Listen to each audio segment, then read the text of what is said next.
Yes. So, I know the co-host looks a little different today, but this is my sister Tiffany. You've probably seen her from an earlier podcast. I think it was in like the 30s or something. It was a while ago, yeah. It was a long time ago. So, like, I don't even think we had anything up on the walls. I think it was still plain walls.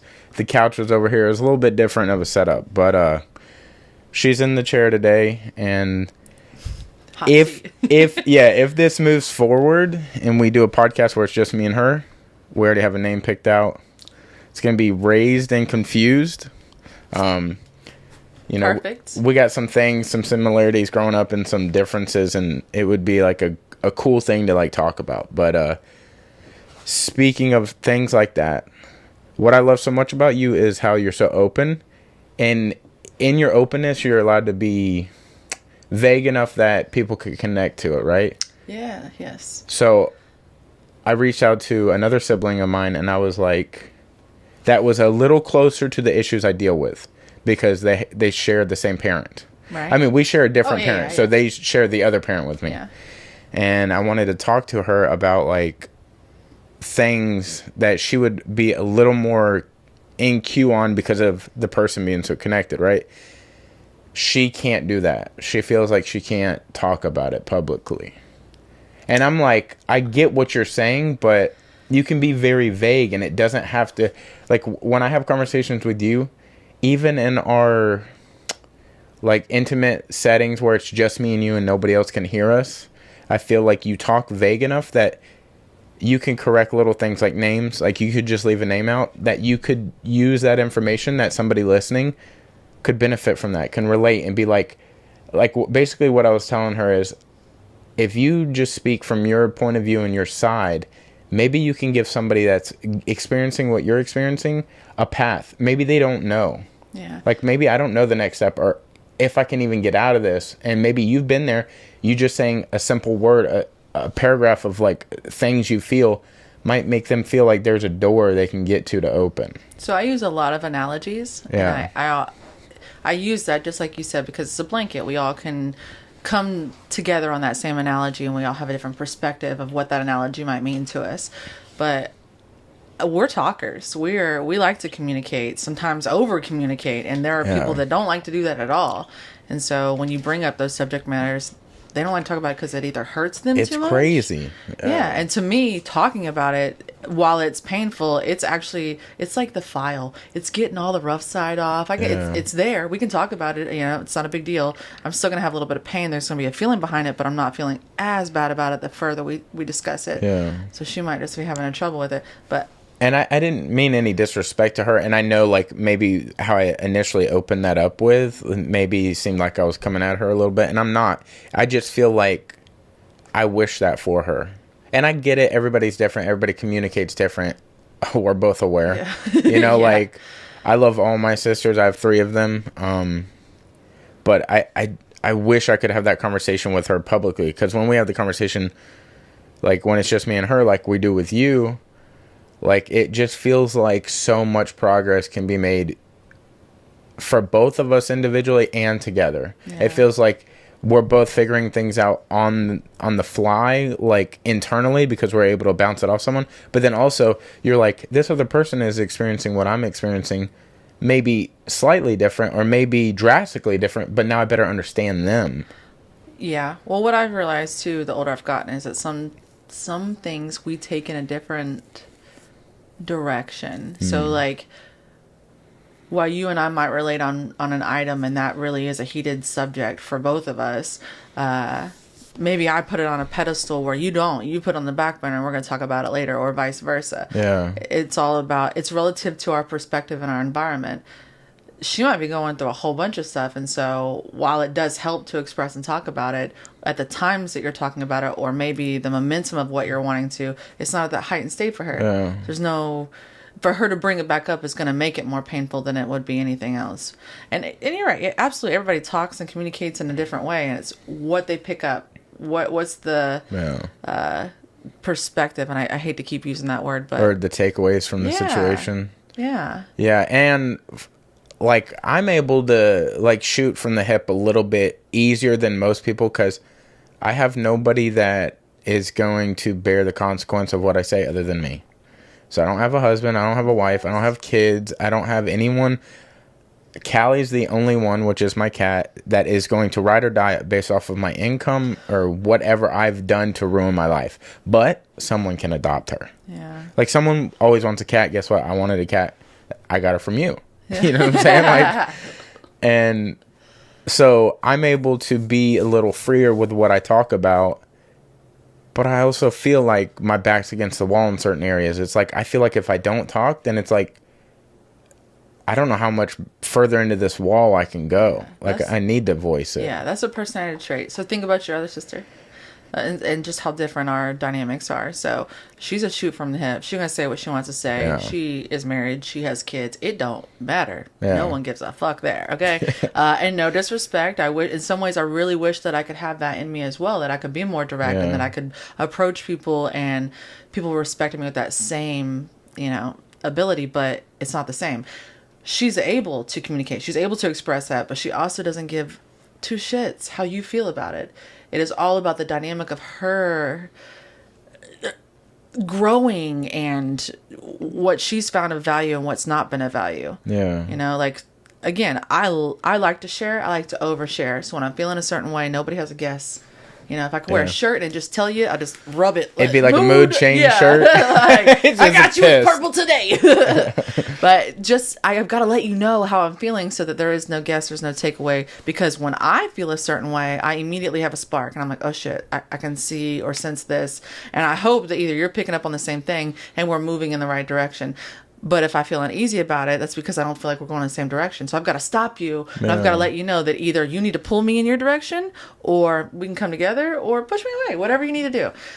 Some people don't have that same empathy. I guess I'd put it in an empathy because it's really about the consideration you have not only for yourself, but for others, Okay, because I'm not as versed in this because I see this shit on TV a lot. What is the difference between sympathy and empathy? Ooh, sympathy is... Because I thought they were the same thing, but then they're different words. So different. So sympathy is when you care about something that's happened to someone else. Empathy is when you truly feel the effects of it. So... Oh, you also share in the experience. Yes. Like, you don't even have to be part of it, but you feel the same pain for them. You're not feeling bad for them. Like you're feeling bad for the whole thing. Like this would be a bad example because you are related to me, but say you lost your father. And we were not related. We didn't share a father. I would feel like I lost my father because I experienced or you would feel hurt because I'm hurting. That's empathy. And sympathy is just like I feel sorry for you. Yeah. Like I'm sorry for your loss. Like that sucks. Yeah. I mean, and you can feel some type of way. It's like surface. But it's very superficial. Surface empathy. And I can't even say that. I can't even say that it's sympathy. I can't even say that it's all superficial. Like, it's not even all at the top level. It's just empathy comes in so many different grains that each person who has a sense of empathy can go more one way or the other. I have extreme empathy. That's why I'm not a psychologist or a therapist of any manner. You come to me and talk to me and you start crying, I'm probably going to fucking cry. Yeah. Like, and I don't mean anything by it. I just can't control myself because I'm putting myself in your shoes and I immediately feel the same pain, or I can read your perspective. And I am very open-minded to, we're all different people. We're all going to feel one way or another, or maybe the exact same way, but for totally different reasons. Yeah. I'm open to talking about that. I'm open to find the commonality for that. Sometimes I can find the empathy for it, and sometimes I'm so far away that there's no way. But I'm still open-minded to having that conversation and getting to a point where I can understand better. Because to me, it is about understanding. I don't have to... And maybe... I don't know. I can't even say that either. God, this is a tough topic. It's tough because, like... I'll explain why I feel like I connect to you most amongst a lot of the people in my life. Really, you've taken the place of my mom, right? And it feels because this is what I feel like a mom should have been like, or should be like. Oh, sure. You know what I'm saying? Like, but we all have different experiences with like our parents and our fatherly and motherly figures. But I feel like this is what I've always wanted out of a parent. Like, I definitely get this out of dad, but you're here right now. I can talk to you. I can see you in person. In person is different than on the phone. And like the in person, you can read body language. And I'm like, wow, she's really understanding what I'm saying. And I feel like that's something that is such a strong characteristic of you, is like, when I tell you a situation I'm going through, you don't just blow back past it and be like, oh, you're being a pussy about this, or like, you don't know, you're being immature. I feel like you point out like, hey, these are your actual flaws in this situation. I'm not going to sugarcoat it. But then this is what I feel like maybe you're doing right. And I feel like this is maybe somewhere you can get to where you're trying to be. Yeah. Like, I feel like you are actually trying to help. And I feel like in the past, at least with my mom, I feel like she's there in the moment, but not fully. And she's only there right in that moment. Yeah. She's only, because once it's out of sight, out of mind. It's like, I mean, I haven't heard or spoken to her since like I called you about them finding her. Like, you know what I'm saying? So it's like, it's tough.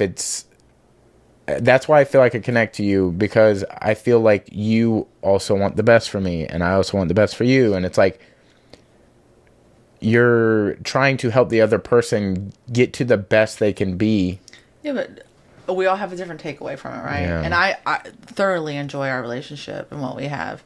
Do you ever think, though, that you flock more towards me in that relationship because you're lacking the guidance in that feminine aspect? Oh, absolutely. Like, no doubt about it. Like, I it's probably because I've had a lack of a motherly figure in my life, but is why I cling to girls that I feel like, when I say cling to girls, I mean like friendships. Right. I don't mean relationships.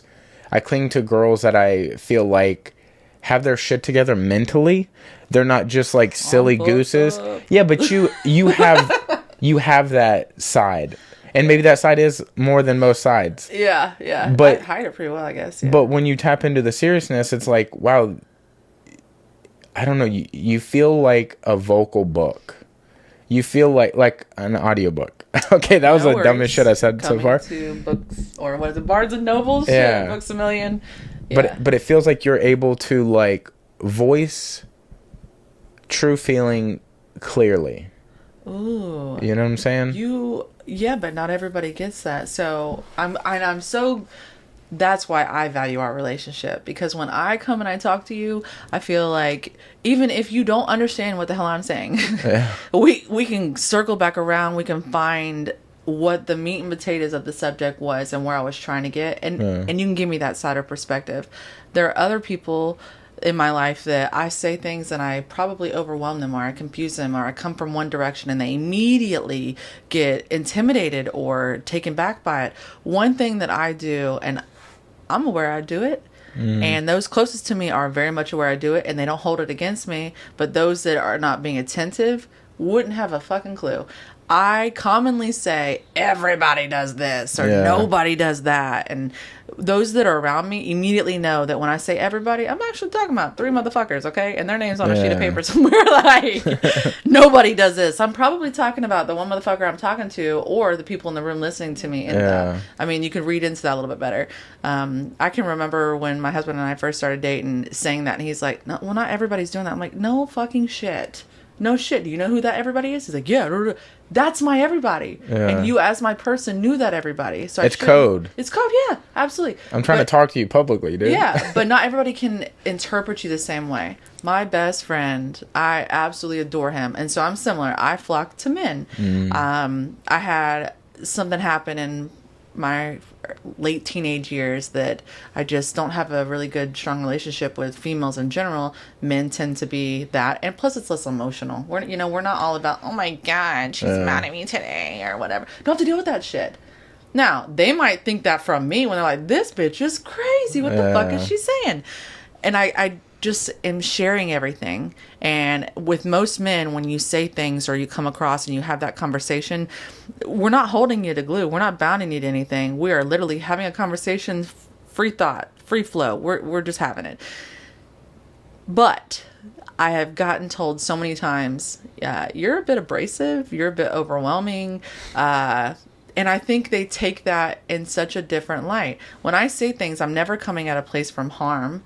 I'm always coming at a place from love, and I'm being thoughtful, and I'm being very mindful of something. So if, let's say I was chatting to you 24/7 for a day, it's because you're on my mind. and I have these little thoughts I just got to share them with you. If it becomes too much with you, tell me. Yo, I'm at work. Or just don't respond to me and then later, hey, I was at work. Sorry, I got busy. Yeah, I can't be doing that shit. Or just put me in my place, whatever you need to do. Yeah. Don't perpetuate it, because over time that's going to be a problem for you too when we can have a smooth relationship. Yeah. But my best friend and I, that's how we started. Just 100% raw. And could share anything we wanted to with each other. And after a while, it was like, he would tell me, okay. Like, there's sometimes I can't tell. Are you being Slow down genuine? now. Yeah. Are you being genuine? Are you just saying this because that's what's coming to your mind? Or like, where you at? And he realized, I mean, I truly am being genuine, but at the same time, he's got to have boundaries for himself too. Like all of us, we've all got to make sure that when we're communicating or we have a relationship with somebody in general, are we sharing the right vibe? Yeah. Is it overworked? Am I interpreting? Is the fucking connection there? Is it a real connection? You can't fake that shit. Dude, something you just said, like, this is something I think I got when I was like 20, maybe 21, but I can't remember who said this shit to me, but they said it's not always who you meet, but where you meet them in life. Yes. And that's such a prolific thing that they said, and it stuck with me because, like, maybe I need emotional support today and I feel clingy and I want to be touched, like maybe not romantically, but I just want to feel the connection of another person, and maybe that person isn't there. And finding the distinction of, like, the context clues of what they're doing, like, okay, I don't need this as much as they need to just be to themselves. Absolutely. And I need to respect that. That's a lot, or that can be applied to a lot of different things in life, like conversations, like maybe you need to talk, like maybe I need to talk about that or something, or like I fucking hate my job, but really you need something more than I need it. Yeah. You know, like that's why I feel like maybe sometimes people like think you're a lot in a moment, because maybe they're like, whoa, you blew the doors off what I was trying to do there. Yeah. You know? Yeah. But there's a miscommunication, I feel like, where everybody thinks that the exchange between guys and girls has to be because somebody thinks one is sexy or has to get something out of the other, when in fact, like, all the close girl relationships I have in my life, I don't find them, like, romantically interesting. But not because it can't be, right, but because I don't want it to be. I want the thing that I share between me and this person, like for example, you're my sister. I don't find you that way either. What I cherish so much, not that I would ever look at you that way, but what I cherish so much is the bond we share in our conversations and, like, how we're able to connect. I look at them the same way, not like as sisters, but as, like, a connection. Yeah, I would never do anything to tarnish this, and not, like, sex would never be on the table. Nothing to ever ruin that would ever be on the table. But I would say that general term, like, men only want one thing, yeah, that's pretty much specific. But it's because we're cavemen. Like, when you were saying earlier, you were saying that they can just take it as it comes. We're very much like, deal with this problem right in front of us until it's done, next problem. Yeah. And I feel like girls, and I'm generalizing here, but I feel like girls, because they're so more methodical in the way they think, they're like chemists. They have a bunch of different experiments and projects going on in their head, and they're like, I'm gonna deal with this guy right here in front of me, because, like, obviously that's all he can deal with, but I also have this fire burning over here, and maybe something from here can add to that, and then I can get this closer to finishing, but I'm not gonna let these go because I can operate on that level. I feel like we're all like a little piece of a puzzle. So when my husband and I first got together, one of the things that I told him was, hey, there are 3 categories that you have to meet, and there's a certain percentage for each category. And I love that you said that, because I hold on to that too. I'm like, that's how you should be. And I told him, you know, if it doesn't meet this parameter of where I'm at, or if it doesn't meet that threshold, I'm gonna let you know. And then also, when those things change, I'm gonna let you know. As human beings, every 5 years you can almost count on changing and being not a completely different person, but someone different, someone who has grown, or maybe they haven't grown, and that's where and everything else is different. Yeah, and you're like, whoa. So taking that into perspective and being able to know, I don't know. I guess I was going with that one. But we all have this little piece of a Being puzzle, able to see change coming. Yeah, so today I'm not the same person I was 15 years ago when we got together. Yeah. So when I knew that I had certain things, I immediately let him know what they were. Not everybody's like that. I'm not saying it's a fair balance either. Everybody is different. For some people, you communicating that change is enough to overwhelm them in itself. But holding on to that we have those different needs. So I am a monogamous person. I do love my husband. That is kind of my train of thought, but the older I've gotten, I've also because I'm open-minded, have thought more about the concept of how we lean on one person to give us everything that we need, or the expectation that is going to be that. My husband's great, but he's not great at everything. I'm great. I'm not great at everything. Yeah. So I can't expect him to come to me for everything that he needs, and I have to be okay with him getting that somewhere else. And I'm not talking about getting a piece of ass. Okay, he's got a best friend that I absolutely adore. He's a great guy, and I joke with them constantly. They must be butt buddies. I'm fucking sure of it. Someone sucked somebody's dick when I wasn't around. I know it. But, I mean, they say no, whatever. But they're so close. He needs that. He's obviously not getting something from me, and whatever he's getting out of that relationship has made him a better person. He needs it. I can appreciate that, and I can value that. We don't always get that, though. But the older I've gotten, I've held on to, it's okay not to lean on him for everything, or it's okay not to lean on this one particular person. I've not vocalized this too much out loud or publicly, but, when I was in my early 20s, I already had a daughter, a single parent, and you just kind of have to move along. You have to do what you need to do. And I did. As a parent, or as a kid, because I was still a kid, you're reaching out to your parents. You're asking questions. You're just trying to figure shit out, right? And so you're trying to go on that tangent. And you're just trying to make sure that everything's fine. When they're not giving you the right guidance or the right pieces to that, it makes you feel like, okay, well, did I go to the right person for the right help, or what's going on? So I had to disassociate from that for a while, and I kind of call it mourning the loss of my parents. And while they're still around and I still have them, I also created a much different emotional bond for myself. And maybe it wasn't healthy before. Maybe it's not healthy now. I have no idea. But I knew that there were certain things I wasn't getting from either one of them, and that I couldn't hold that expectation for them. So I had to cut that. Yeah, you just cleared up what you... Like, that's so dangerous. Like, I just read the 4 Agreements books, and one of them is to not take things personal. And, like, I feel like that is such a hard thing to actively implement in your life, because it is human nature to take things personal. Like, man, that motherfucker was rude to me. Like, what did I do to them? You typically might have done something super minuscule, but the overall thing that has or was done to them was done to them by someone else, or maybe even to themselves to someone else. So it's like misunderstanding things, or like expecting things is tough, because like I feel like you just cleared up what you were expecting of them. It's tough. Yeah, but you can't always do that. And so the complete opposite side would be that empathy, right? So I'm giving you that compassion. I'm letting you know I'm supporting you. Here's what you do. And the opposite is, I don't give a fuck. You do what you need to do, kind of thing. So which side do you want more of or not enough of? Don't get me wrong. I love somebody who's empathetic, and I like somebody that can read my mind and be proactive in that way. But at the same time, there's a balance. There's a fine balance of the two. I had a thought last night, laying in bed, and I'm thinking, when you're a kid, and my youngest one is love her. I love Brianna. Oh, I just can't. I don't know the right things to say. Because she's like the purple minion. Oh my God. When the minion gets crazy? Yeah. She's like that. She's funny. She is funny, but doesn't always make sense. We can't articulate things appropriately.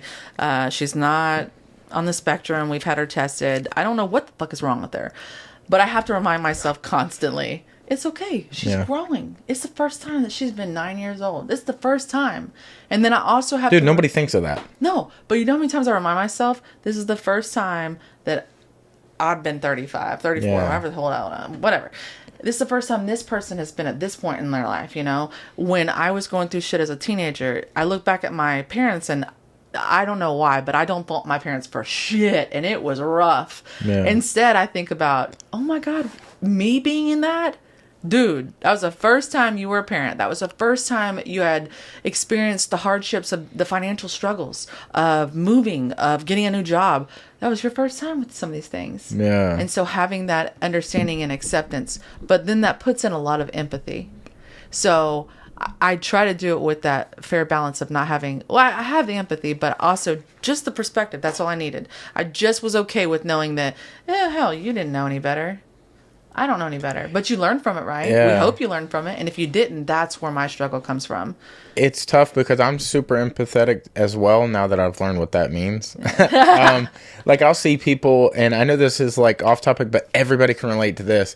Is like, I'll see homeless people, and I'm like, man, I could literally give them a fraction of my world, and it would make the world a difference to them. But, and I know, you go back, and I do too. I'm like, so I do little things. So I'll give like a drink or some food or something. And I'm like, that's enough to get them by to the next moment. But I still see things like that, or animals that are strays. And I'm like, man, I feel a heaviness. I mean, I'm like, I got to not think about it. I got to try to think about the next thing that I'm going to think of. So like, it's tough because like I'll see Brianna or something and I'm like, oh, she's got such a seeing different colors, basically. Like, she sees the world in a different set of colors than we do, right? And I feel like so happy for her because when you're a kid, everybody wants to grow the fuck up, but when you're grown up, everybody wants to be a kid. And I feel it's always going to be that way in a way. Like, in every shape or form, you're always going to want the other side. Everybody feels that way. Grass is always greener over there, but, like, you don't take care of your own grass kind of thing, you know? And I see her and I'm like, that's why when I see any of the kids in the family, I'm like, stay young. Appreciate that. Like, I know you don't understand what I'm saying right now, but, like, just take inventory of your life and just be happy. Like, I know it may seem like you went to bed 30 minutes earlier tonight. That sucks. It really sucks. I know. I get it. But, like, your imagination is limitless right this second. Yes. And one day it's going to feel like the ceiling just keeps getting lowered and lowered and lowered and lowered.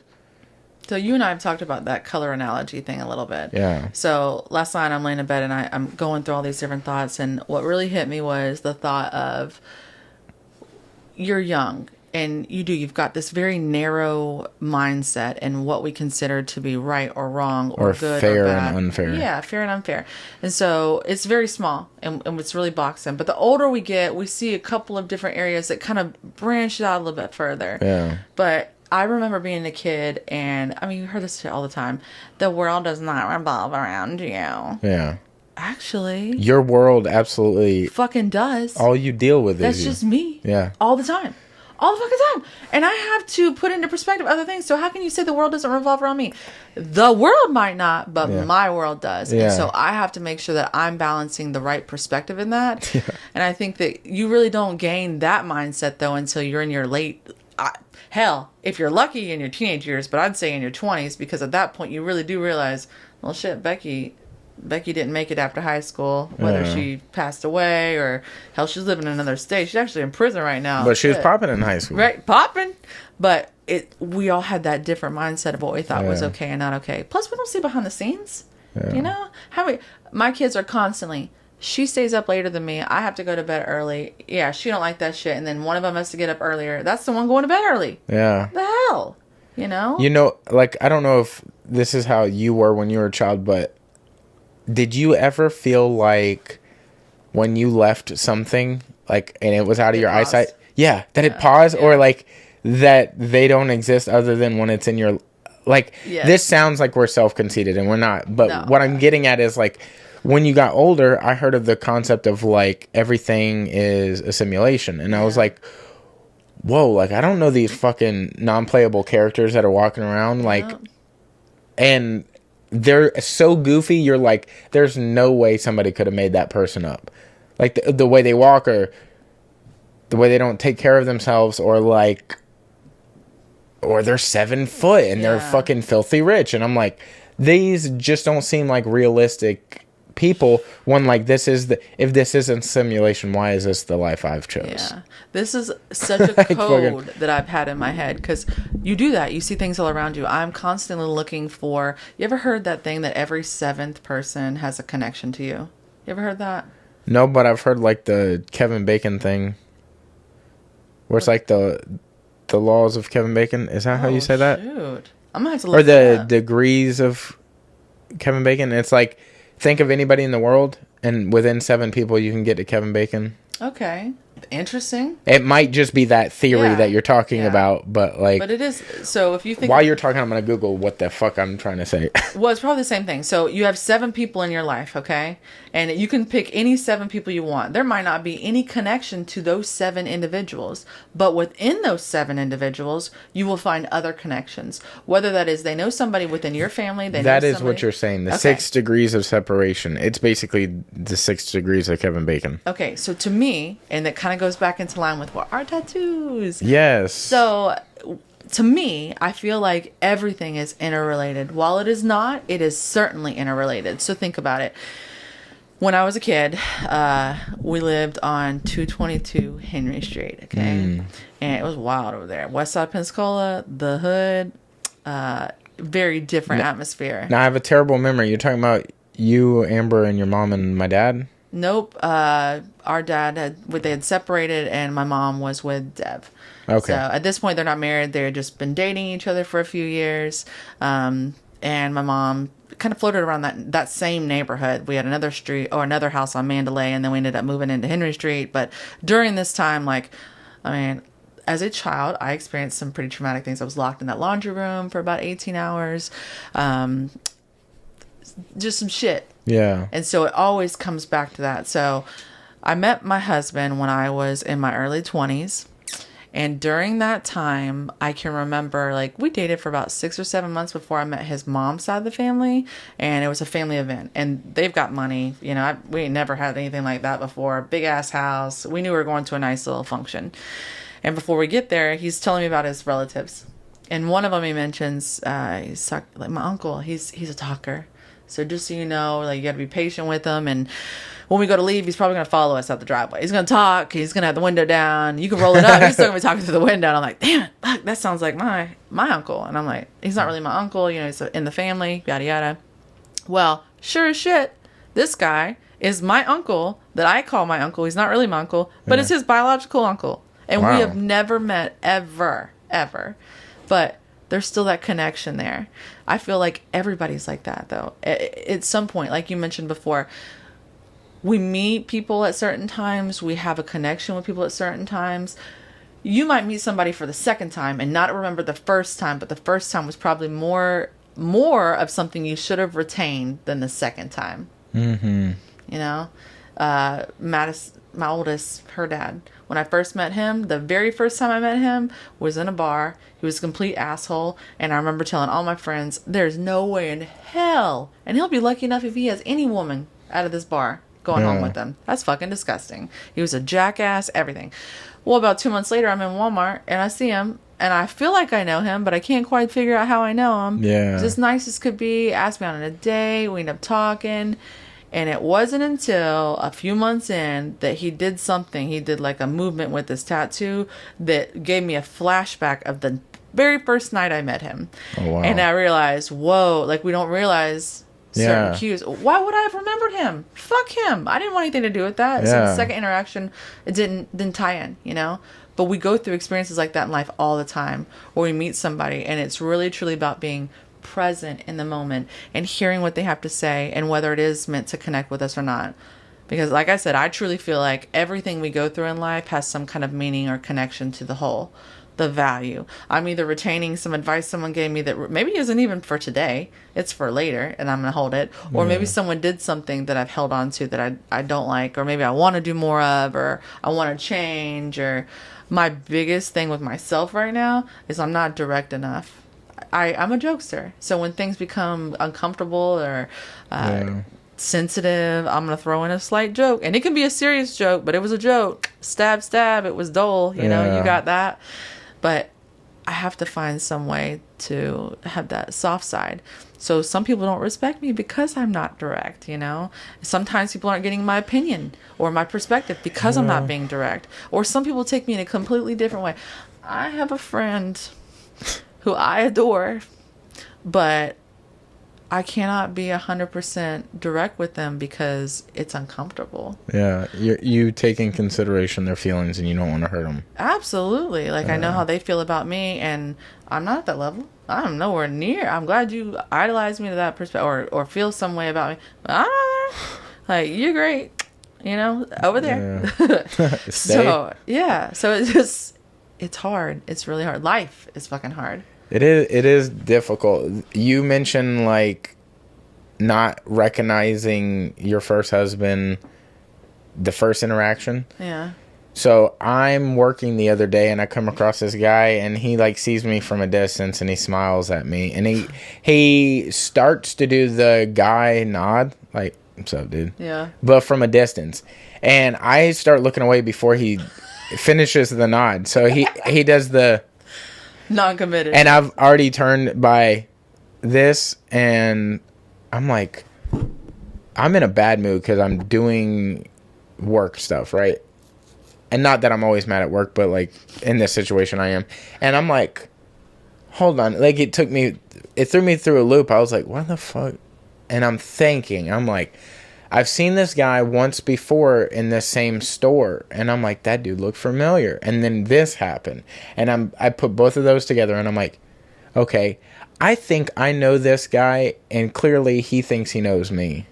And I called Dad and I'm like, I think I'm being recognized by somebody that was your boss. I think. Oh, snap. I think. Yeah.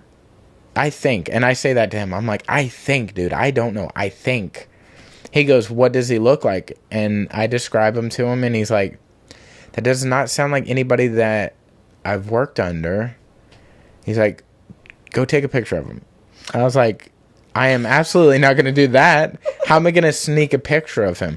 Do you want me to go introduce myself, take a picture and send it to you and then go ask him how we know him? How do you feel like this is going to work out? And he's like, I don't know yet, man. That's for you to figure out, dude. Like, and I'm like, damn, okay. So I'm like, Dad just got to work. So he's like, I got to go. But let me know how you know him. And I never did. Okay, I'm just figuring out now that I forgot to tell him. So then I'm like, I'm just going to go. Like, what? We always build up this thing of, like, it's going to be so embarrassing to be like, hey, I know you know exactly who I am. I have no idea who you are. I love it. I walk up to the guy, and I'm like, hey, man. And as I'm saying, hey, man, he's putting his hand out. Like, he already knows that I'm coming over to talk to him, but I think it's because he thinks I know who he is. Did his voice trigger anything? Did he talk? Did he say anything? Oh, no, yeah. I mean, we started talking right away, but he goes, hey, man. And I was like, hey, man, I don't know who you are. I wasn't going to let him lead me there. I was going to let him know right away, hey, I need some information. Yeah. And I was like, I don't know who you are, but I recognize that you recognize me. Yeah. And he's like, this is how you know me. I used to sell you cell phones. And I was like, oh, wow. Like, in the course of a lifetime, he's maybe sold me of the, I don't even know, 6 phones I've had. Yeah. 4 or 5 of them. Oh, wow. So, like, all the ones I've had on my own. Like, the first phone you ever get, probably a parent helps you in the flip phone situation. But all the, like, flat phones where it don't fold, he's done with me. Yeah. And I'm like, oh, my God. Because I've seen him, like, 6 times in my entire life. So, in the course of, like, 10 years, I've seen him 6 times, maybe. Yeah. Maybe. And he knew me right away, but I also don't take in consideration or, like, recognize that I'm very recognizable the way I look. Yeah, like my tattoos. Identifiable, yeah. Right? So it's easy because there's not a ton of people that look the way I do. I mean, everybody looks different, but, like, your mind blurs images and it's really easy to notice that somebody has, like, shit all over their arms or their neck. You know what I'm saying? Like, no, but you're pretty recognizable. Yeah, you got distinct tattoos. And I say that and I'm like, oh my God, dude, I'm so sorry. I thought you were my dad's boss at one point. Like, I just got off. I told him everything. I was like, dude, I just called my dad thinking like you were his boss at some point. And we had a full conversation. Like, since you nodded at me, I called him immediately. That was 45 minutes ago. I just talked to him for 45 minutes trying to figure out who you were. We couldn't come to any conclusion. Turns out you're not. Yeah, it turns out, like, great. you have nothing to do with him. You've never met my dad at all. But, like... And I wish I could have took a picture of him to send to Dad just to be like, hey, you don't know him. Yeah. But it is weird how your interactions with people can be more effective than, like, maybe what you take from them. Yep. And vice versa. Like, maybe you meet somebody and you're like, like how you kind of had with your first husband. Maybe you have that, but, like, it sticks with you. You're like, I know that dude's face, or I know that girl's face. I will never talk to them. I'll absolutely avoid them at all costs. Maybe it burned a bridge, or, like, created, like, a traumatic spot in your brain, and you're like, no, that'll never be helped. Yeah.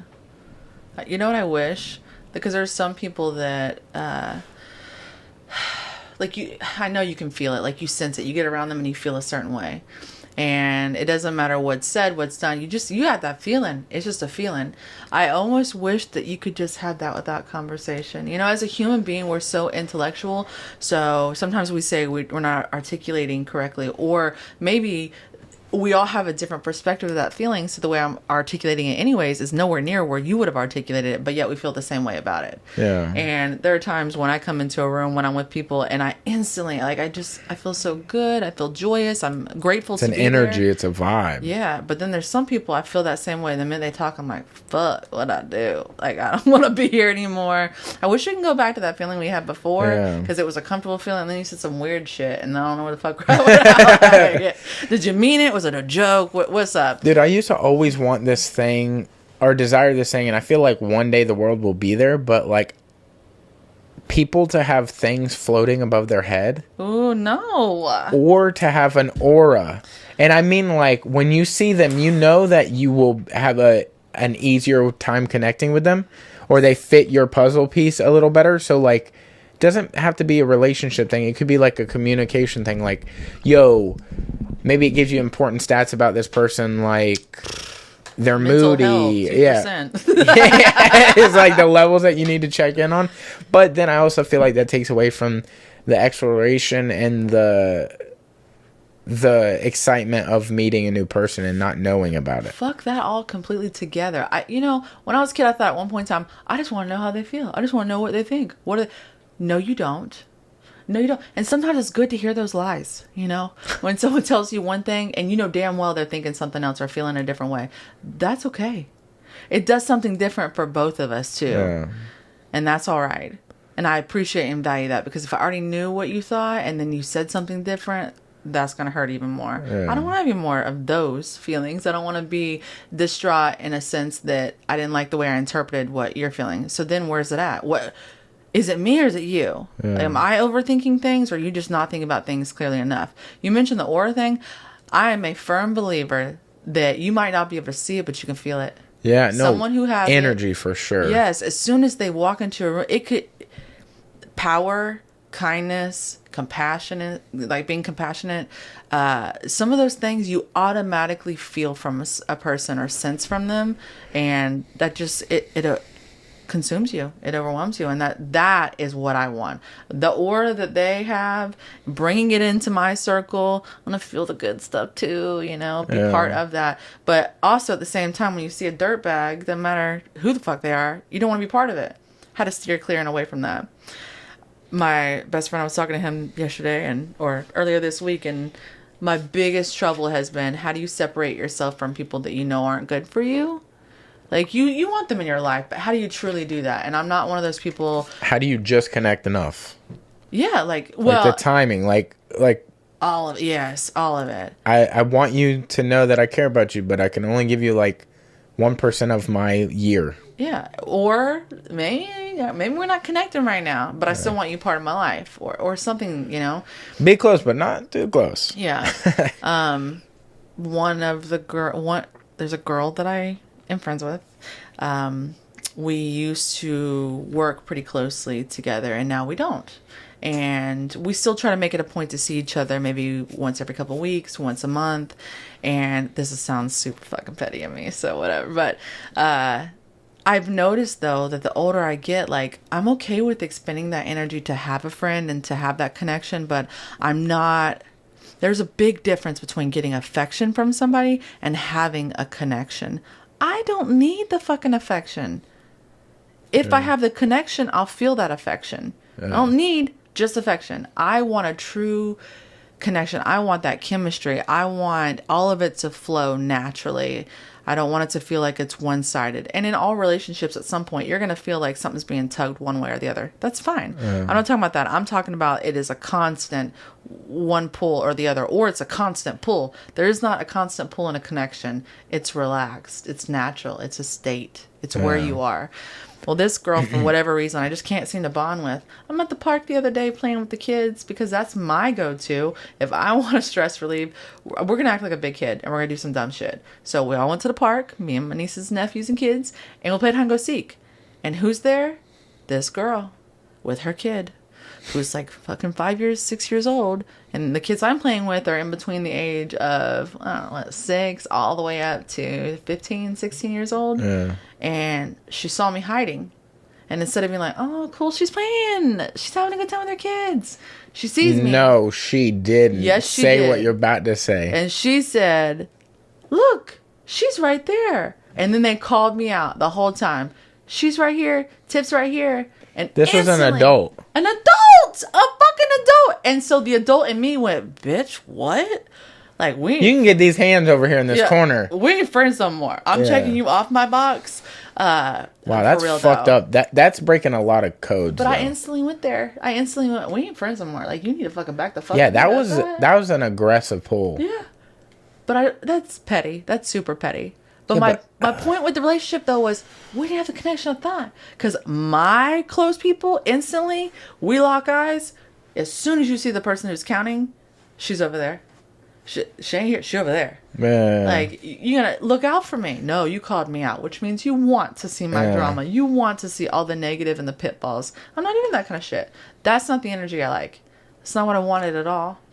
And I don't have to fight for it. I don't want to fight for it. Yeah, that's tough. It's hard to tell because you don't know if you're going to connect with someone until something happens where you're like, oh, they got that. Yeah, like I said, that was super petty. Yeah, like me and Hilton, like we connected on comedy. Like I said, a line from a stand-up like hour special and he got it. And I was like, we didn't like each other before that. And I said something that was funny off the special.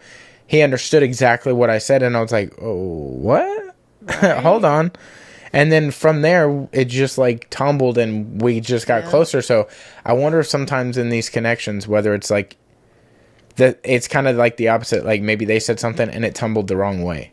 When they could have said something that was just, like, rephrased a little bit, or maybe just not said it at all, and it would have tumbled in the right way. It's like those little directional things we choose to do, I mean, can truly change your life, you know? Oh, absolutely. And speaking of the 222 thing, I don't think you finished your point on that. Like, you were saying the address, you were talking about, like, we just got tattooed, but, like, why is 222 so meaningful to you? Because it's a reflection point. It's always something to come back to and keep me grounded and know that things are tangible, they're real, they're there, you know? Like I said, going back to the whole connection of knowing someone 7 people deep or being able to know that they were in your life previously or to have had a crossing at one point in time.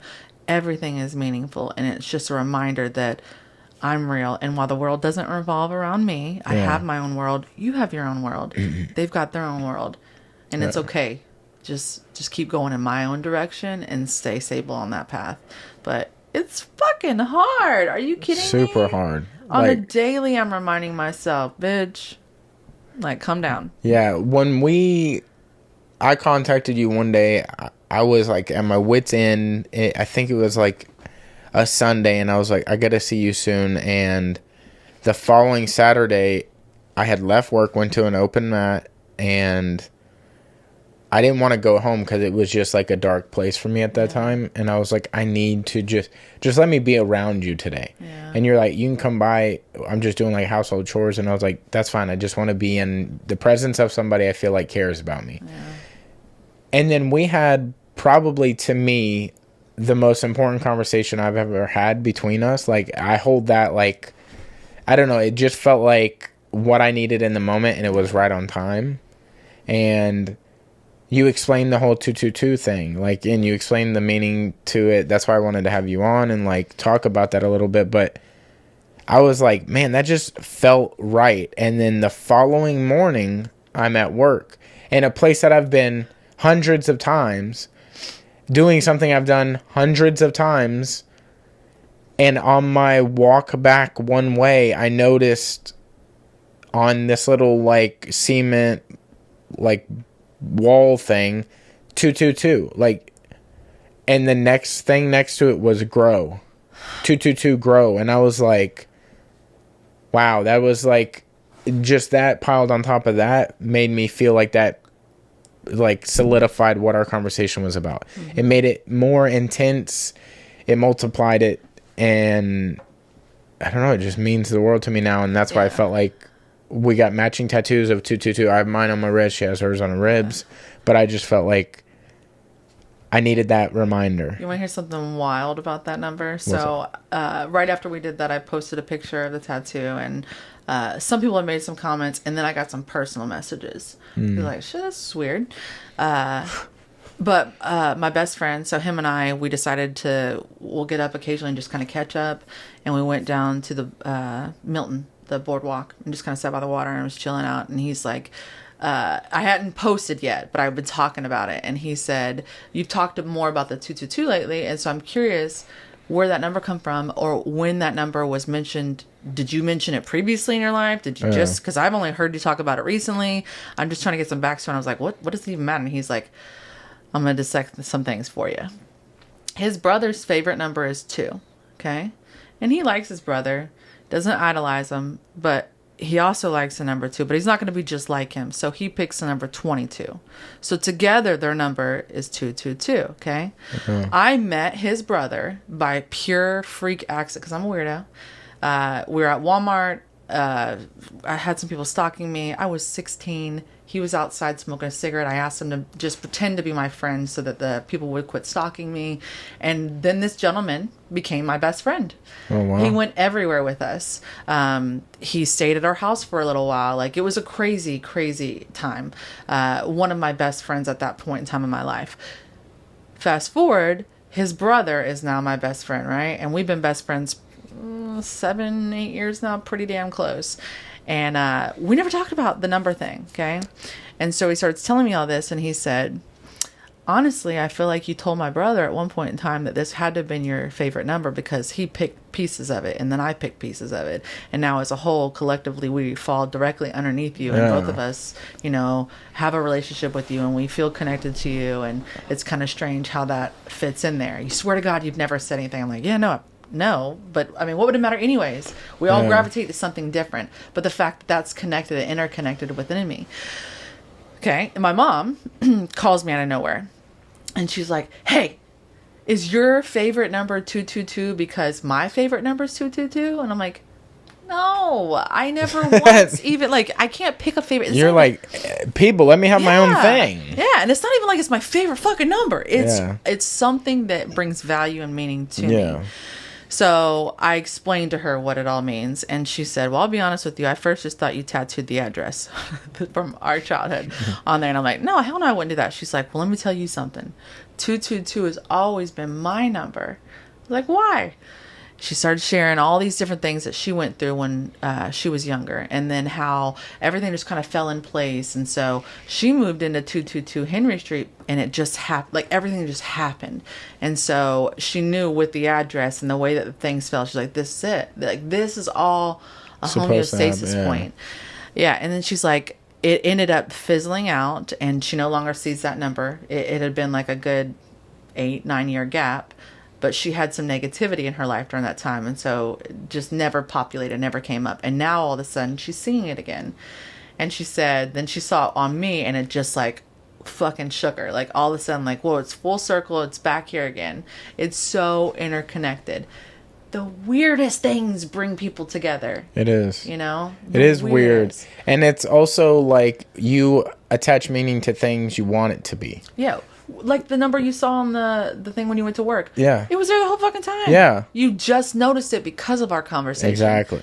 And then it brought up, Yeah. but it made you change your mindset. I'm sure at that point in time, as soon as you saw it, it was, I'm no longer dismal. I'm no longer distracted. I'm no longer thinking about this. Yeah. I'm now, it's positive. It's uplifting. I'm moving forward. I'm growing. This is going to sound really awful of me, but that's how I feel religion is. Oh, no, absolutely. People have to have faith in something. Because they don't want to feel like you're just living a meaningless life. What? Yeah. Like, and I'm not saying anything negative or one way or the other about religion or your relationship with whatever you have it with, but like, why would you want to have no faith? Right. Yeah, I mean, like, whatever your faith is in, whether it's like you have faith in your family or you have faith in a god or you have faith in a cult, whatever it is, like, everybody wants to feel like they're living for something. Yeah, yeah. If not, that's what pulls us back down. Yeah. So having those interconnections. Because you're like, why would I even do anything then? Yeah, yeah. Makes it worthwhile. Yeah. It's hard. It's so hard. But I found it interesting that there is something like that connects us all, and we find different things that pull us in closer. You shared some music with me. I was going through a hard time when I was on my master's program, and I remember you and Paige coming over, and you had mentioned some music, and I don't even remember who the artist is. I just remember we were all annoyed pretty much at the same aspect. My husband's on the phone all the damn time. He's always distracted. He always does his own thing. And so to bring him back to reality is a little hard. And you played a song, and it was more or less, it was a girl singing, but she was talking about, get off your phone. Stay off your phone. And it was funny. When you played the song, you didn't mean it in a comical way. It was something you had already listened to, but then I was frustrated, and I made the comment. You were like, dude, you're going to like this. And you played the song, and I'm not going to lie. At that point in time when I heard it, it was comical. It didn't hit me.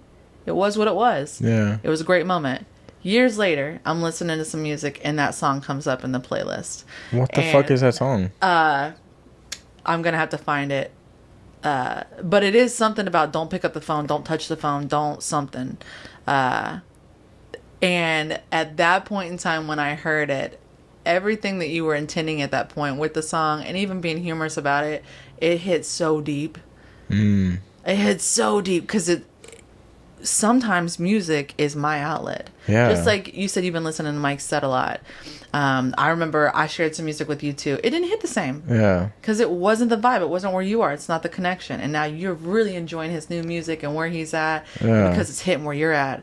Well, his other album is where I was at. Yeah. So, like, it's a different feel, but it still connects me. Still makes me feel like I've been heard. Like someone else is going through the same shit, and the world isn't as dismal of a place as it appears to be on occasion. Yeah.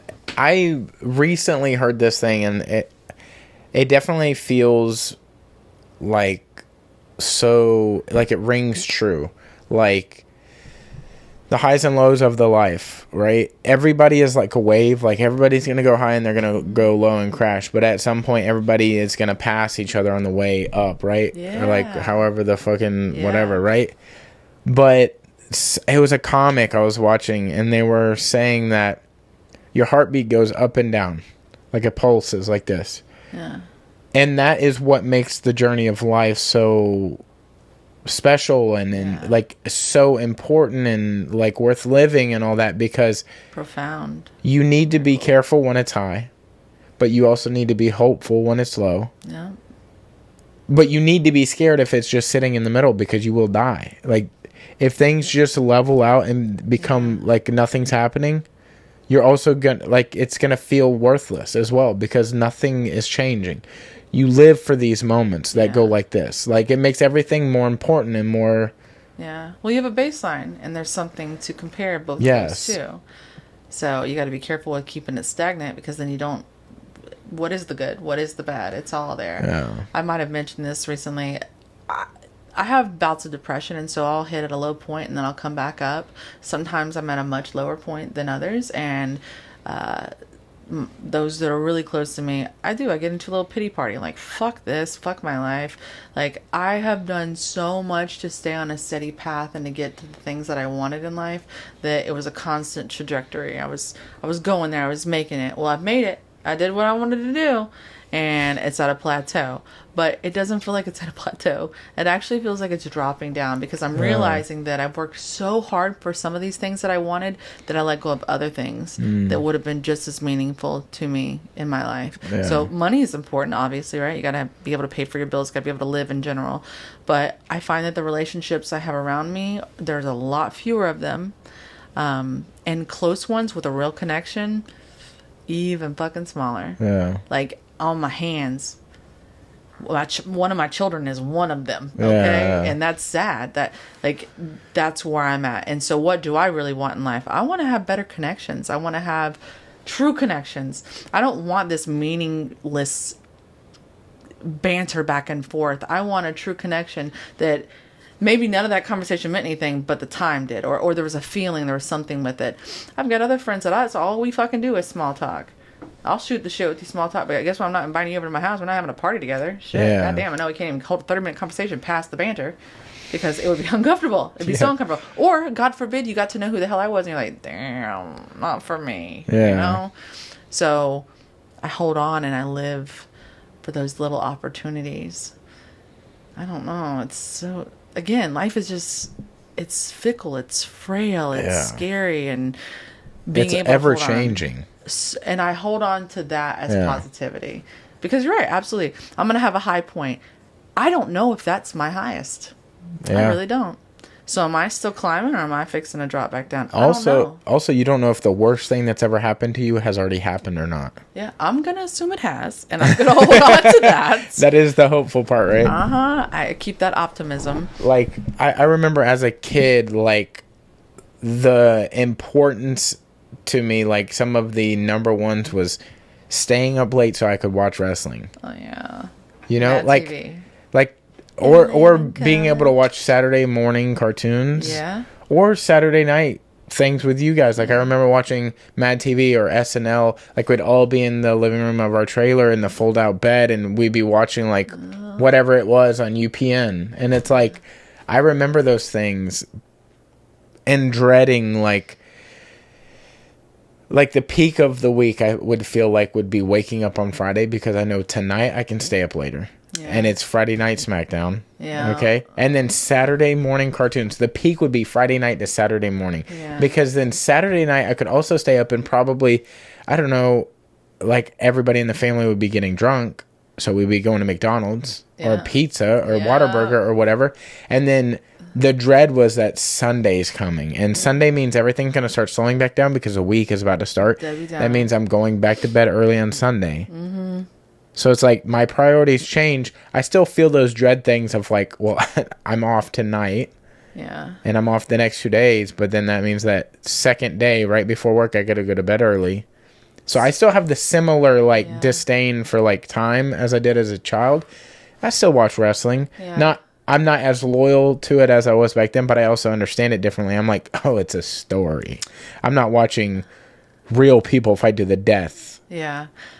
Things change, ever changing. Yeah, I had to take my perspective very different because if you keep, like, I'm a very structured person, very structured. So I already know that I have to have a routine. I know that it doesn't have to be like the same time for everything, but it's a routine. It's consistency. It helps. Yes, and it helps you mentally be able to just have some comfort and knowing, like, hey, I kind of control this. Yeah, yeah, something like that. Or at least that's how I've felt about it. Well, I don't even know that I could put it into tangible words, really, because I mean, I think about being in my early 20s and having a job, and you know, I had my daughter at 19, so no matter what, I had to have something consistent at that point. And my biggest thing was, got to have a job Monday through Friday, 8 to 5, 7 to 4, whatever. Got to make sure that I'm maintaining that bracket so that I can be a parent and I can have the weekends off with her. And I'll be honest, it was very selfish because it didn't matter if I had a kid or not. That's the schedule I wanted because that was what we have in society. That's the built standard, you know? Isn't that wild? It is so fucking weird when really that is business hours. That is functional environments for the government that has nothing to do with anything else, because you really look at the timeline of people working, more people work the off hours than they do the other, period. But I had to look at it different because when I would go to work, Sunday was dismal. It was a Debbie Downer every day, and I didn't have to work, but I was so fucking pissed off. And then here's Monday. And I'm like, oh, shit. But Friday was always a hobby at work, and I'd be skipping. I'm just Yeah, great. yeah, yeah. Woo, woo, woo. Same work. Same shit. I was doing it on Monday, but I'm feeling different about it. But you know you're off the next 2 I days. know And I'm you know off. that you have a relief coming. It's like right there. The finish line is in Yep. sight. Yep. That perspective, though, has changed the older I've gotten. And I can't tell if it's because of the job I have, that I have more autonomy and I get to be free flow. I always go to work. I work 8 to 5 Monday through Friday, but I also have flexibility to work on the weekend. Flexibility. Work overtime. Do that. No, I have flexibility, though, to get things done in a different way than somebody else would. I've got that autonomy to figure out, well, what's the best way for me to finish this task? I don't need to do it. Maybe someone's not even telling me the task. Maybe that is truly where I'm feeling that growth point. But I have a struggle with, you get towards that Wednesday, Thursday, and now I'm in the mindset of I'm working all the time and I don't feel like I have a gap. So it's no longer that I'm looking forward to Friday, because it's all the fucking same. Every day is now the same. Yeah. Every day is a Monday.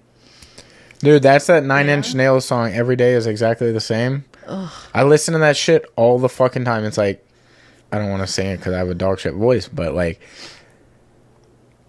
just so every line in that song is so fucking, like, every time I hear that song I think there's been a lot of music in my life lately that just reminds me of when I was a child, and like you and dad, and like the times of like the 90s and being like raised together. Like we haven't addressed this. There's so many good bands and songs and Oasis and like fucking Nirvana, all of them, but we share a dad. We share separate, or we don't share separate mothers. We have different mothers. We share a father. So like, you were primarily raised by your mom. I was primarily raised by my dad. I say primarily because like, that's who we lived with. Yeah. Oh yeah. You know, and like we would visit the other person, but it was never like.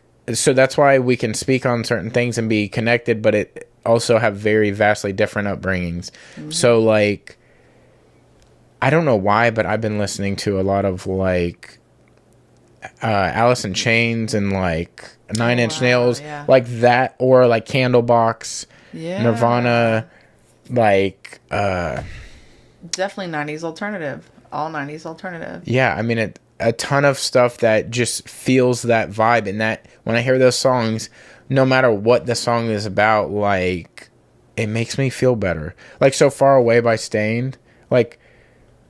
They just make me feel better. Like, even if the song is sad as fuck and it's like terrible, it just makes me feel better. It's nostalgic. Yeah, absolutely. It reminds you of that time frame. It connects to a time where, like, even to this day when I watch Terminator, I think of, in the trailer that I grew up in with Dad, I slept on the couch sometimes in the living room. And there's a big window just like there is in the studio, and the street light was orange, or it came off like amber colored, right?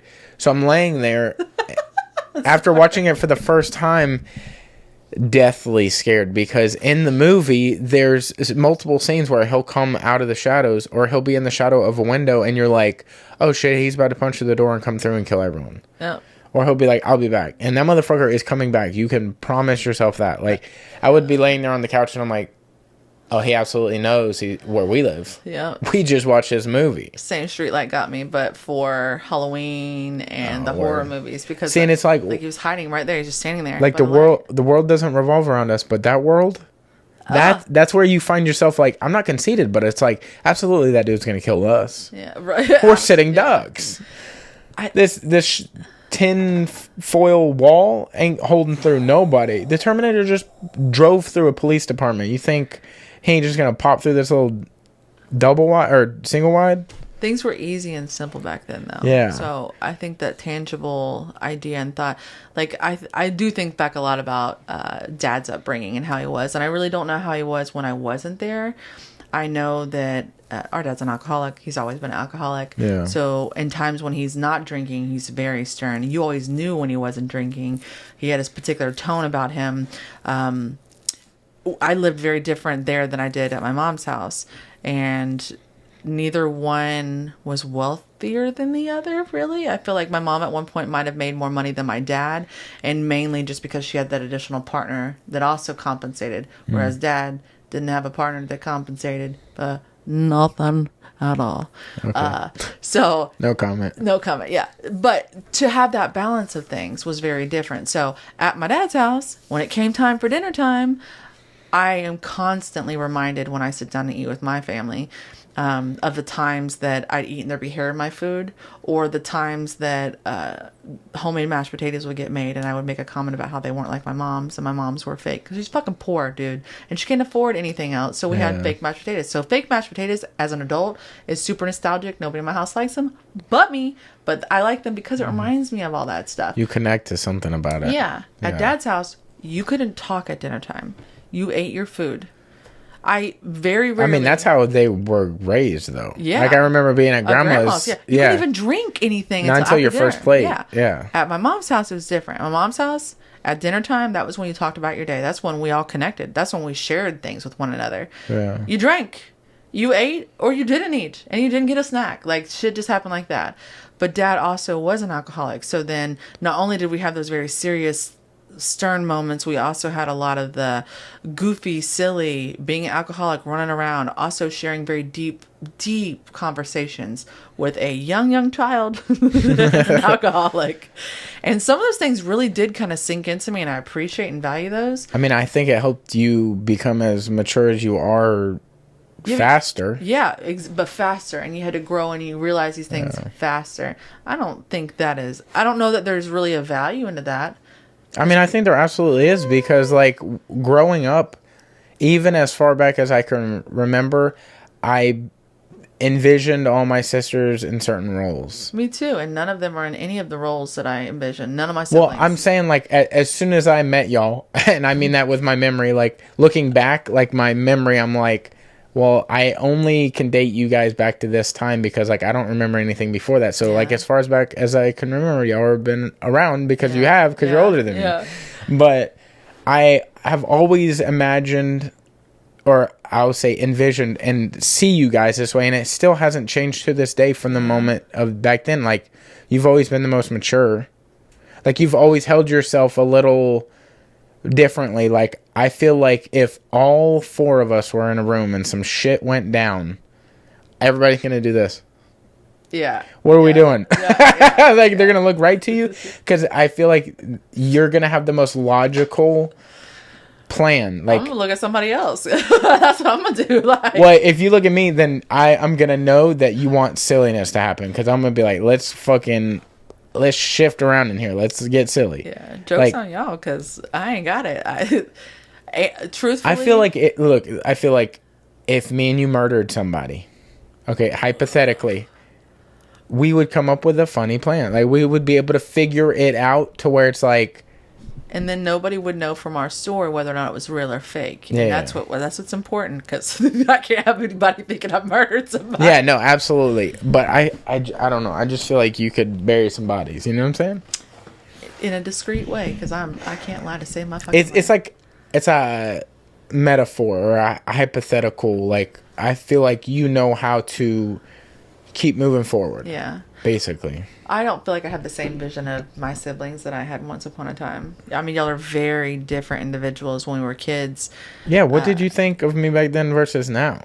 Like, what was the... Like, I always imagined you, because I just felt like you were pushed into this, but I felt like they were, like, school. You're going to school, you're going to be successful. No one pushed. Think about that, too. Do you know nobody pushed any of us to do anything? Nobody even pushed us to fucking graduate high school. You know what I thought, though? That. You know the reason I thought that is because you wore glasses. So I was like, oh, that's a smart person. But that's how dumb I was back then. That's how Dad was, I'm too. not Dad that much better now. Yeah, but I've seen that. I love Dad. Dad said the same thing about me. You had glasses. You're going to be smart. You're good. See what I'm saying? I was raised by him. I know. So it's like we thought the same things. You know? But I think it's just because I was older. I was the oldest sibling. Yeah. You know, had we stayed on the west side of Pensacola, we talked about this at home recently, I'd have been wild. Just to say the least. I'd have been freaking out of control. And I wouldn't have been the same person I am today. If I... Well, then, you know what's wild about that is, like, I grew up over there, and I turned out how I turned out. I know, but It's wild how different people. You had balance too. You had something that humbled you and brought you right back down. Whereas I wouldn't have allowed any of that to humble me. I would have still been my wild person. So as a child, I thought you would be a little bit more. I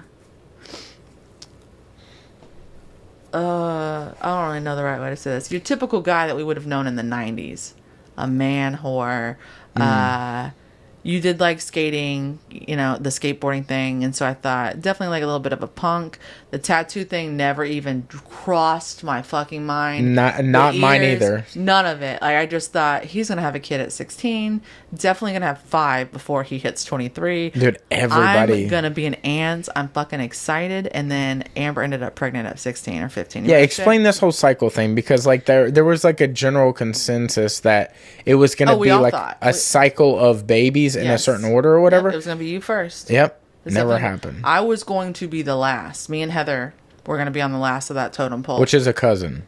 Yes. However, she was the first one that actually naturally had the child. Amber got pregnant first, but Heather had the first grandchild. So, I didn't even think of the order of the children. Yeah, because we all thought just the demeanor. And so Lacey's the first one? Yeah. Wow. Lacey's the first one. And then mine. And then Vicky's kids. We don't even talk about her. Like, I don't even call her Vicky. I don't even know where she is. I don't really care about it either. You dipped out. But Amber, too, I guess I thought she was going to be more into a particular angle, a particular direction. And she was going to want to do something away from here. She would just leave. And honestly, things kind of changed completely because now she has 4 kids. And I never expected her to have 4 kids, let alone 1. She's very stern and very strong-minded in her things that she says and does. And so I didn't think that she'd put up with anybody's bullshit. So as far as that's concerned, she's right on target. Nothing's changed there. I just didn't expect her life to be the way it is. Not that it's bad or good. I'm not judging it in that way. I guess I thought it'd be a little different. And same with you too. And not good or bad, just thought it would be different. Yeah. I didn't think I would be... Well, I'm not going to lie. I 100% thought I would be exactly where I am right now. This is where I wanted to be in my life. I wanted to have 2 kids. I wanted to have a husband. I wanted to have a house. I wanted to have a career. I wanted to have all this shit. And I made it. But I also made sure that I hit every ticker for that. And had I not been as structured, there's no fucking way any of that would have happened. Yeah. Well, you're doing great, dude. Like, I look to you as like a beacon of success in the fact that like, it's superficial. The way... No, I don't mean it like that. I mean it but like... But I'm telling you it is. What do you mean? Well, you're looking at it from the outside and saying, oh, she's accomplished all these different things. That's... Well, what I meant is that I feel like how you move as a person is what is successful. So I feel like when you set out for a goal, you accomplish it, and that is what I feel like makes you successful. I don't mean like you have a husband, house, kids, but those are the goals that I set out for. Yeah, hey, that's your fault. That's not on me. I'm saying like you could have set out like I'm gonna get a cheeseburger, but I'm gonna work for it, and you did that. I would have thought the same thing. Yeah, but I just feel like you're like guys use this thing. They're like in movies, they're like you only have 2 things: your word and your balls. Yeah, it's like you got your word, and I feel like you're one of them guys. Yeah, you know, I got them balls. They over. Yeah, that's what I'm saying. Like I feel like when you say something, you're gonna do it. Like nothing's gonna deter you. Like you might have to take a different path, but it's not gonna stop you. But that's one. So that again, you see that from the outside. Internally, I'm screaming because I'm like, damn. This sounds super old of me, but I started a quilt like 3 years ago, and I haven't finished it. It's sitting off to the side. It's almost finished. Yeah. I just haven't put the back or the batting. And that's fine. Yeah. But as I've grown older, I've also let go with some of those. Because I hit all the big goals that I wanted. What the fuck is there? What is there? Yeah. So I think my give a damn is busted. The fuck it's are about all thrown. And I'm going to get to that point where they say that women get and they don't care about anything or anyone and they just live for them. I'm scared for that face, okay? I'm really scared. Do you remember that movie, I think it's Baby Geniuses, where they like live the first couple of years and they baby talk, but they clearly understand each other? Oh, look who's talking. No, no, no. Baby Genius? Hold on. You said Look Who's Talking? That's a different movie. It is a different movie, but they baby talk. And yes, I know that, but I'm saying I think it's Baby Geniuses, where they talk to each other and they have like basically a whole entire world, like governments and shit like that. And but they all talk about the crossover. So like at 4 or 5, you cross over and you can't understand baby talk anymore, and you become a regular person. Yeah. And then you look back at them and you don't even remember who they were or anything like that. Are you afraid that's coming for you for whatever menopause is or whatever they call it? Oh my God. I don't know what that is. I guess it would be menopause, but no, because as an individual, as a person, as a spirit, or whatever the fuck that innates me completely, I've always had this, I'm not going to let the crossover happen. So as a child, I'm not even lying, as a child, I can remember being maybe 6 or 7 years old and thinking, like, big things are coming. Like, I'm going to be grown. I'm going to start my period. I'm going to have this. I'm going to have that. And at points in times, I'll be like, you remember everything around you. Like, stop right now and look at everything around you. Do you remember all the details? Remember who this is? Or remember how they were and the different things and how they looked and how they felt and what their feelings might have been. Or you took inventory. Everything. Of everything. One moment specifically I can remember so vivid. Living on Cedar Creek, and Dad had his Mustang that he was trying to fix, and he had brought me and Amber home for the weekend, and he had put big tires on the back and they didn't fit right. And so his solution was to cut the fenders. Well, he cut first and then he hammered to make sure that nothing was going to fuck up. Yeah.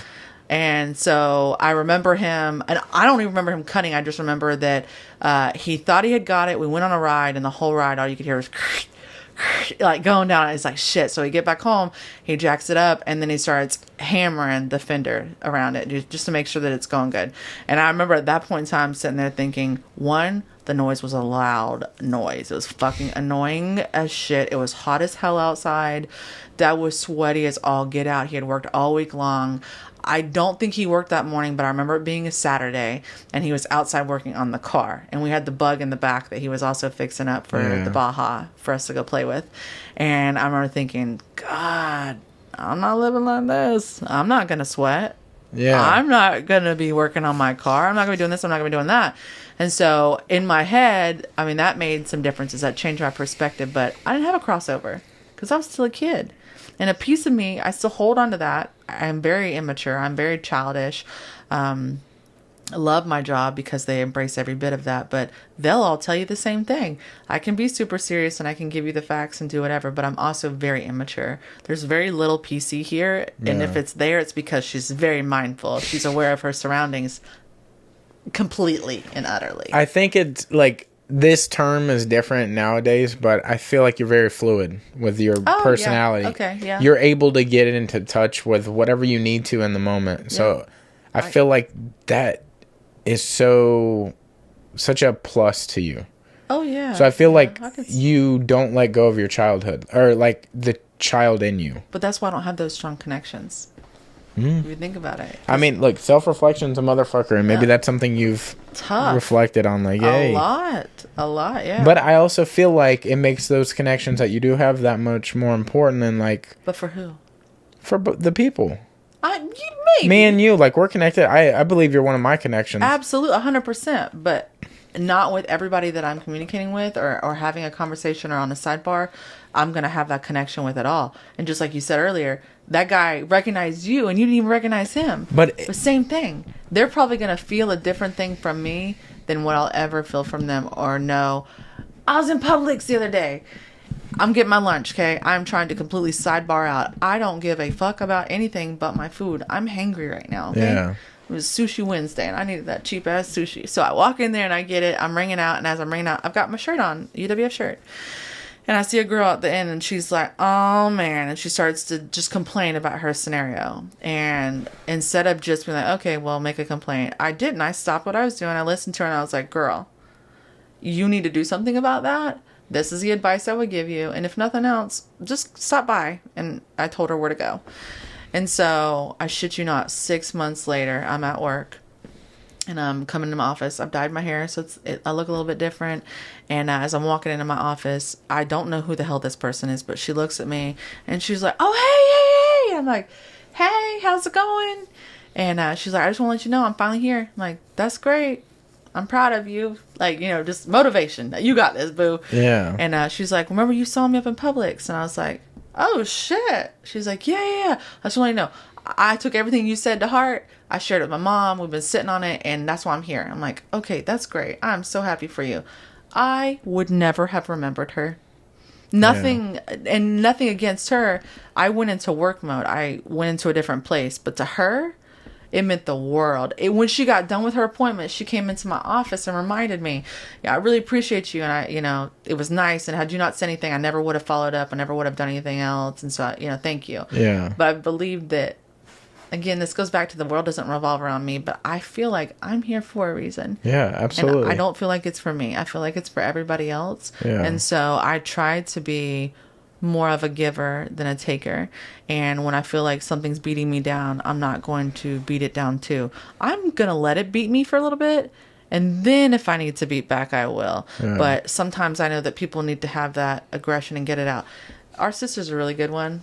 Love her to death. Love her so much. But she has so much aggression and hostility. And sometimes it's hard for me to hone in on where that's at and who it's for. She takes that on me sometimes. She takes that on everybody else as well. Oh. Sometimes, and only sometimes, I can stop and recognize where it's coming from. And if I can hone in on the appropriate place of where it's coming from, then her banter back and forth and the shit she says and does doesn't even bother me. Yeah. It does nothing. And matter of fact, I'm able to cut in and do those little jokes and like dive and stab her with a dull knife, so that she can get the point that I'm trying to get across too. And it'll probably never ever change her. But the day that I die, I promise you she's going to reflect on some of these things. And she's going to look at things different. And she's going to be like, "Man, okay, maybe she was right about some shit. Or maybe I'm reflecting in a different way because I need to be healthier, or I need to do this, or whatever the hell is." Yeah. Or maybe there's never a fucking reflection and she's just happy, or maybe not, that I was in some kind of existence. Yeah, you never know. I feel like, though, with the whole connections you say, like, what is that good for if I can only connect to these people? I feel like what is important about that, though, is that you live life and it's in like, say you have 5, like you were saying. I feel like you live life in between the moments that you talk to them, and that makes those moments more important because you're able to digest what's going on from moment to moment. So say our 222 talk was like what it was, and then the next time we talked was at lunch at your school, and I felt like in between those moments a lot had happened, and I feel like if I talked to you every single day, the moments would feel less important. Because I'm like, oh, I'm just going to be able to talk to her tomorrow. Or like if we have a bad moment, I feel like it makes you value the moment more, so it's more special. So one, you treat each other better. One, you're more empathetic. You try to get more out of it. Like it becomes more valuable, like the 222 thing does. So I'd rather it be the way I have it now, like only connections with so many people, not with everyone, because then everything would feel more baseline than it feels up and down. Yeah. Like the moments sometimes from conversations we have do go down because I'm like, wow, the peak I felt like was that conversation, and now I got to go back to work and do shit I don't want to do. Yeah. And now more shit happens that's bad that just makes me feel like I'm going further and further down. And then our talk is coming up. So I start to get more energized. And a little trick I like to do if I do feel depressed or I feel like, there's nothing to look forward to is, I kind of just let it out of the bag, but is to either set a goal or do something like get stand-up tickets or like go to a concert or there's a movie dropping. Have a very short-term goal that isn't based off of performance. Yeah. That you can look forward to, that'll give that little like energy shot to you. Like people drink energy drinks and like you can magnify a day basically like a year. So like people take energy drinks in the morning, which is basically like New Year's, to get you energized to go throughout the day, which is like you set a goal in New Year's to like energize you throughout the year so you can feel like I have something to push forward to. Same thing. It's like that little short-term goal might get you going in the right direction. Like, yo, I'm going to go try CrossFit for the first time. That's next Tuesday, so I need to get excited for it. Like, I am amped. I want to feel better about myself, or like whatever the thing is. Like, oh, there's a new Marvel movie dropping this summer, or whatever the thing is. Yeah. WrestleMania is in April. Looking forward to that. Kitty might be working that event. WrestleMania. Ooh. Kitty might be working WrestleMania. Badass. That's insane. But it's like those little things I feel are cheat codes in life, where I feel like I wish that would have been told to me earlier on in life, and it could have avoided a lot of heartache. But I also feel like the heartache helped develop who I am, and now that I have that, it's like a supplement I use, a mental supplement.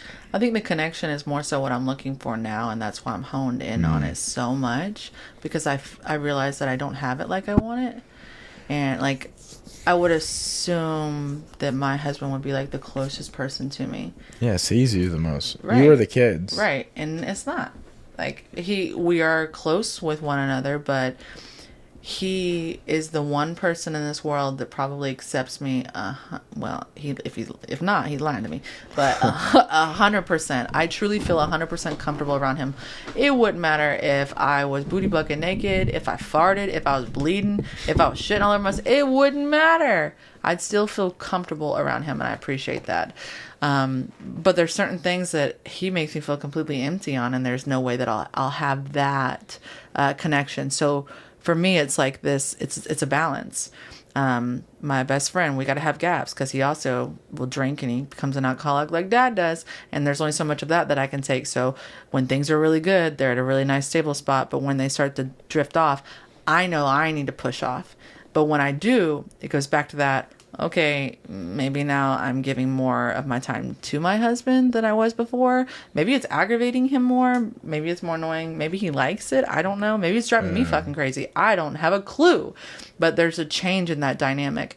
And so I'm always trying to find meaning and it not be so bland. Because when it becomes bland, you stay there.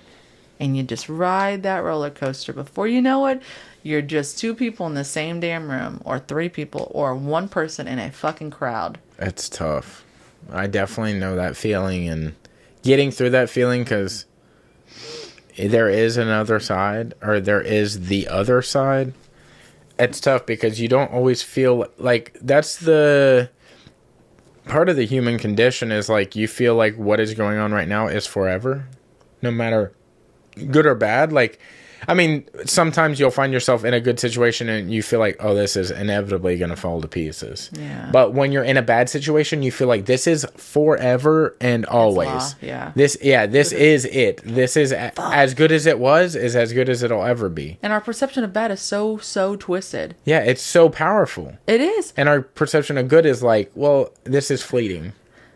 I've talked recently about making drastic changes and how that's going to look in your life and what it'll do, and with my oldest daughter, and she makes me laugh so hard because she's right. You make a change in your life that is drastic, or might make a big impact in your life, and what's it for though? You know, is it for you and you're making that change?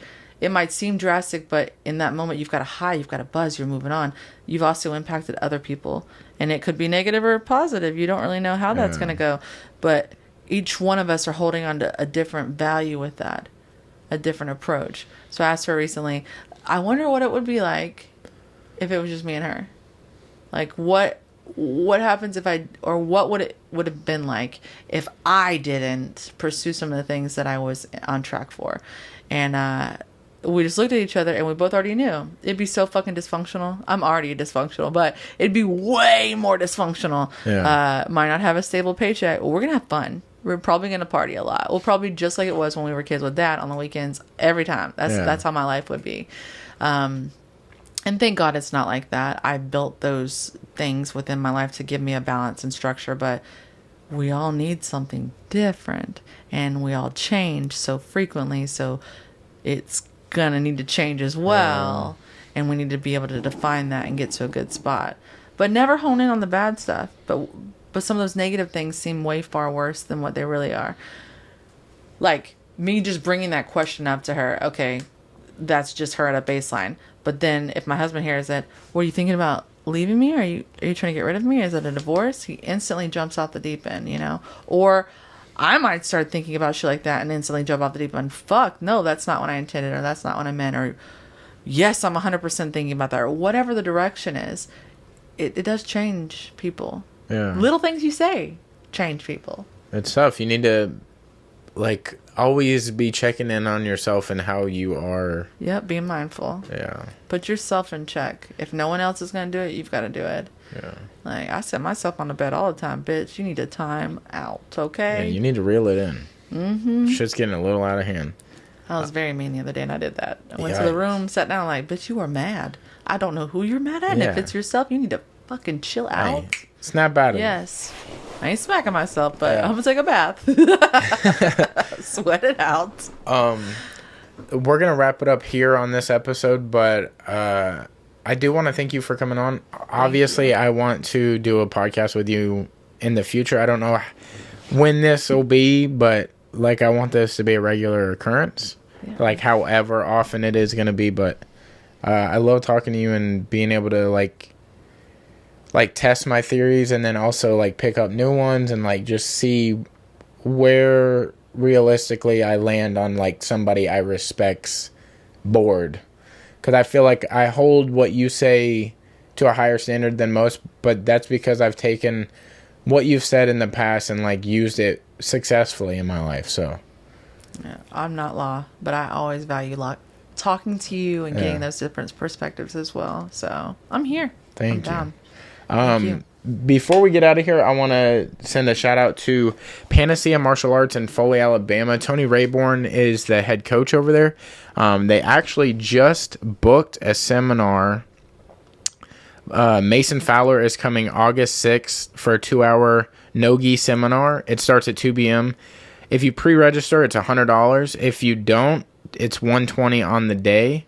That's going to be 806 South Mackenzie Street in Foley, Alabama. You can hit them up on Instagram.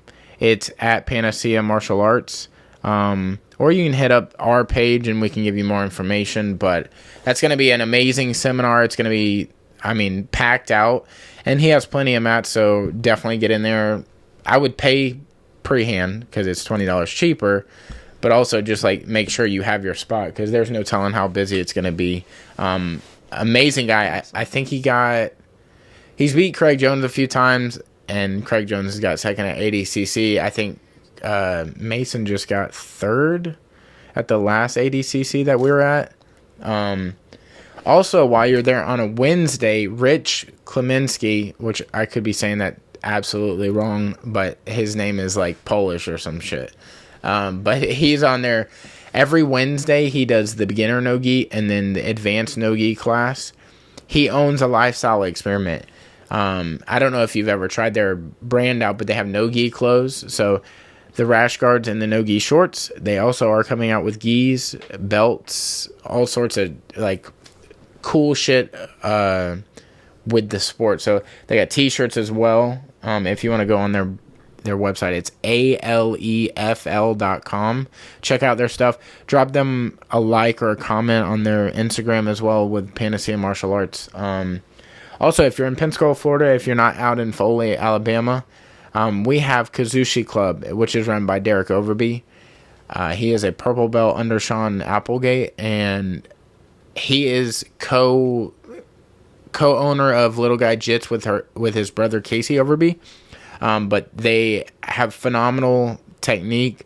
They basically have built their jiu-jitsu around being a smaller person dealing with a larger opponent. So if you have somebody comparable in size, you should be able to school them pretty easily, or at least pick up technique that will work like in everyday game. Also, speaking of our tattoos earlier, we both got tattooed by Johnny Mumbles at Sacred Grounds Tattoos. So I got the tutu on my wrist. He was super personal. She got hers on her ribs. I don't know if that picks up on camera or not, but My bad rolls. But like that was such a meaningful tattoo for me and her, and I couldn't have thanked him for getting us in like such a quick and orderly fashion. Absolutely amazing conversation when we were there. We kind of all opened up about traumatic things that have happened. He'll be on the podcast in the future. Couldn't be more proud and happy to be sponsored by him. Just amazing people over there. If you need to get any work done, you got him, Chauncey Fury, a few other people. They have people who bounce in and out. They also go to tattoo conventions. You can also commission them for art.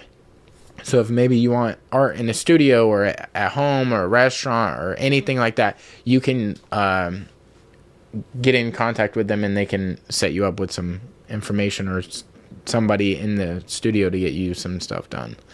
I want to thank you again for coming on. It's been great. Couldn't be happier to have you on. You're like one of my favorite guests of all time, but you're one of my favorite people of all time. But thank you guys so much for listening. We love you. We're getting the fuck up out of here. All right. Hee hee.